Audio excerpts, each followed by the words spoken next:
नमस्ते and welcome. कैसे हैं आप सब। इस समय सभी स्टूडेंट के मन में ये चल रहा है कि आगे क्या होगा। जो एमपीपीएससी का एग्ज़ाम दिए हैं उन सब के मन में चल रहा है कि आगे एमपीपीएससी का क्या करने वाला है। एमपीपीएससी प्री का रिज़ल्ट देगा या फिर एमपीपीएससी मेंस का रिज़ल्ट देगा तो कब देगा, किस डेट को देगा, ये अभी तक क्लियर नहीं हो पाया है। और सभी स्टूडेंट डाउट में चल रहे हैं कि प्री की तैयारी करें कि हम मेंस की तैयारी करें। तो आज की इस वीडियो में हम पूरा डिस्कस कर लेंगे कि एमपीपीएससी के बारे में हाई कोर्ट ने क्या कहा है, वैकेंसी में वृद्धि होगी कि नहीं होगी, रिज़ल्ट कब आने वाला है एमपीपीएससी मेंस का और एमपीपीएससी प्रीलिम्स का, जो 25 जुलाई का आपका पेपर हुआ था और 20 अगस्त को आपकी आंसर शीट आई थी। और पुलिस की वैकेंसी, एसआई की वैकेंसी ये असली है या फिर ऐसे ही अफवाहें चल रही हैं। और लास्ट में हम डिस्कस कर लेंगे कि अच्छी खबर हमारी क्या है एमपीपीएससी को लेके। तो सबसे पहले हम स्टार्ट करेंगे आज एमपीपीएससी क्या करने वाला है। एमपीपीएससी निश्चित तौर पे अब रिज़ल्ट देगा अपना, वो प्रीलिम्स का हो या मेंस का। तो सबसे पहले एमपीपीएससी मेंस की बात कर लेते हैं। एमपीपीएससी मेंस में जो 2019 का हुआ था, 2019 का जो मेंस हो गया है उसका रिज़ल्ट ये आप मान लीजिए कि लास्ट सितंबर यानी सितंबर के लास्ट वीक से पहले आपका एमपीपीएससी मेंस का रिज़ल्ट आ जाएगा। और रही बात एमपीपीएससी प्रीलिम्स की, तो उसका भी रिज़ल्ट लास्ट सितंबर यानी 28-30 सितंबर के पहले आने की उम्मीद है। ये दोनों संभावनाएं हैं। जितने भी आप न्यूज़पेपर्स, ऑनलाइन चैनल्स, इंटरव्यूज़ देख रहे हैं उन सबको निचोड़ निकाल के ये निकाला गया है कि इन सब की संभावनाएं क्या बन रही हैं। तो आप ये मोटा मोटा हिसाब लगा लीजिए कि एमपीपीएससी मेंस 2019 का जो रिज़ल्ट है 3rd वीक या लास्ट वीक जो है उसके पहले आने की संभावना है। और जो आपका एमपीपीएससी प्रीलिम्स है वो निश्चित तौर पे आपका सितंबर लास्ट वीक के पहले आ सकता है। बहुत सारे बच्चों का सवाल ये है कि क्या पदों में वृद्धि होगी या नहीं होगी। तो आप ये जान लीजिए कि एमपीपीएससी के पदों में वृद्धि की संभावना कम है। वजह क्या है? वजह ये है कि आपका अगला प्रीलिम्स जो है वो नवंबर में, कैलेंडर के अकॉर्डिंग, एमपीपीएससी जो कैलेंडर है उसके अकॉर्डिंग नवंबर में दिया हुआ है। तो जब नवंबर में अगला कैलेंडर का पेपर दिया हुआ है कि पेपर होगा, तो इस तरह से वैकेंसी आने की संभावना, वैकेंसी जो बढ़ने की संभावना है वो कम होगी। और ये अच्छी बात है ये कि हमारी अगर नेक्स्ट वैकेंसी होगी, जिनका सिलेक्शन प्री में नहीं होगा, अंदाज़ा मोटा मोटा सबने लगा लिया होगा जो 20 अगस्त को आपका फाइनल आंसर की आई थी कि किसके कितने कट ऑफ लगभग कट ऑफ के आसपास बन रहे होंगे, मतलब 65 प्लस जिसके होंगे या 68 से 69-70 होंगे, वो निश्चित तौर पर मेंस की तैयारी कर रहे होंगे। और सबसे ज़्यादा इम्पोर्टेंट चीज़ ये है कि एमपीपीएससी की तैयारी कर रहे लड़कों के लिए, स्टूडेंट के लिए मेंस तो ऑलरेडी पढ़ना ही चाहिए। जब तक आपका रिज़ल्ट नहीं आ रहा है प्री का, तब तक आप मेंस पढ़ते जाइए। पेपर के 45 से 50 दिन पहले, एमपीपीएससी प्रीलिम्स के 50 दिन पहले आप प्री की तैयारी शुरू कर दीजिएगा। और ये बहुत अच्छा टाइम है एमपीपीएससी मेंस पढ़ने के लिए।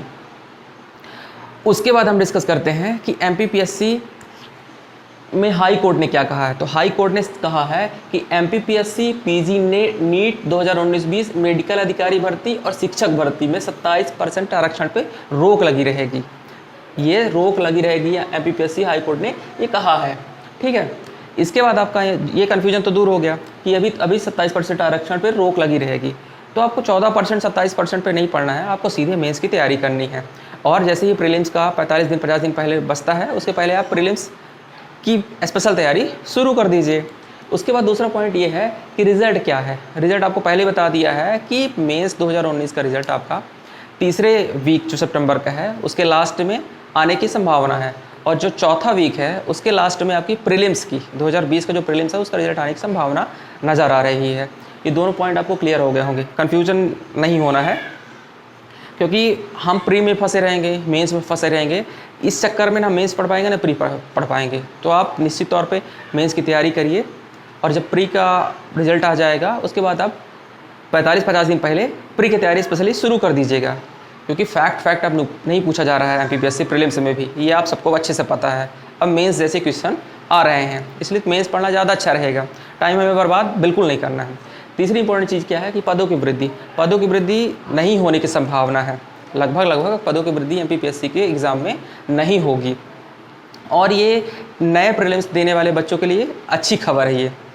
चौथी चीज़ ये है कि SI की वैकेंसी जो चल रही थी, जो अफवाहें चल रही थी, और पुलिस की वैकेंसी, ये आप निश्चित तौर पर मानिए कि वैकेंसी नहीं आई है, ये सिर्फ अफवाहें हैं। तो आप जो SI वाले बच्चे हैं और पुलिस वाले हैं, वो इन वैकेंसी को अफवाहें माने और अपनी तैयारी लगातार करते चलें, टाइम वेस्ट बिल्कुल ना करें।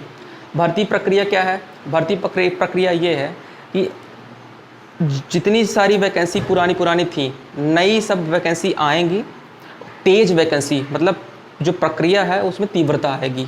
अब रिजल्ट भी जल्दी आएगा, एग्ज़ाम भी जल्दी होंगे, कुल मिला के कहें तो भर्ती प्रक्रिया में तीव्रता आने वाली है। तो आप अपनी पढ़ाई को तेज़ कर दीजिए, समय बर्बाद ना करिए।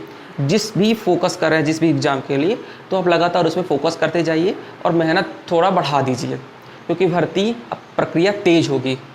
उसके कई कारण हैं। एक तो कोरोना अब जा रहा है लगभग। दूसरी चीज़ ये है कि कई सारे हड़तालें चल रही हैं, और अब सबसे इम्पोर्टेंट चीज़ है हाई कोर्ट भी सजग है। तो कई चीज़ें मिला के आप ये मान लीजिए कि भर्ती प्रक्रियाएं तेज़ होने वाली हैं। चौथी चीज़ ये है, खुशखबरी ये है हमारे और आपके लिए MPPSC प्रीलिम्स को लेके, कि MPPSC प्रीलिम्स में जिन बच्चों को नहीं होता है उन्हें डीमोटिवेट होने की ज़रूरत नहीं है, उन्हें निराश होने की ज़रूरत नहीं है। वजह ये है कि आप पिछली बार जितने भी मार्क्स आपके आएंगे, तो आप उसकी शुरुआत अब अगली बार 0 से नहीं होगी। आप 50 अगर पाए हैं तो 50 प्लस से होगी, 60 नंबर पाए हैं तो 60 प्लस से होगी।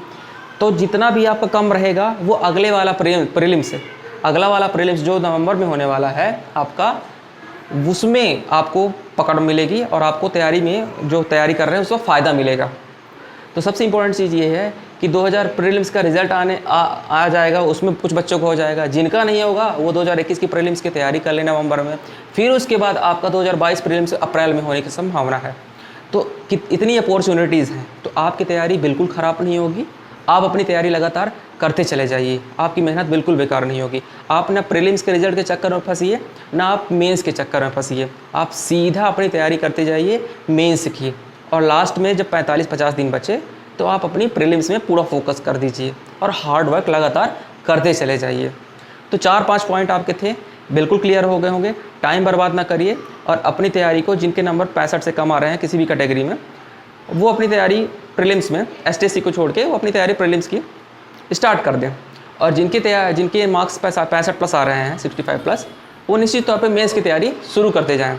और वैसे भी मेंस को पढ़ना ही चाहिए, मेंस को हमें पढ़ना ही पड़ेगा, चाहे वो प्रीलिम्स वाले हों या मेंस वाले हों। तो अभी सब मेंस की तैयारी शुरू करे रहें, और जैसे ही आपका नोटिफिकेशन आता है, फॉर्म भराते हैं, 45-50 दिन बचते हैं, तो आप प्रीलिम्स की तैयारी MPPSC की शुरू कर दीजिएगा पूर्णतया स्पेशली रूप से। इतना ही निवेदन था आपसे, इतना ही रिक्वेस्ट था। उम्मीद करता हूँ आपको 4-5 पॉइंट क्लियर हो गए होंगे और आप अपनी पढ़ाई तेज़ गति से बढ़ा देंगे और लगातार हार्ड वर्क करते चले जाएंगे। मेहनत करेंगे, निश्चित तौर पे पॉजिटिव होकर आपको सफलता ज़रूर मिलेगी। Thank you.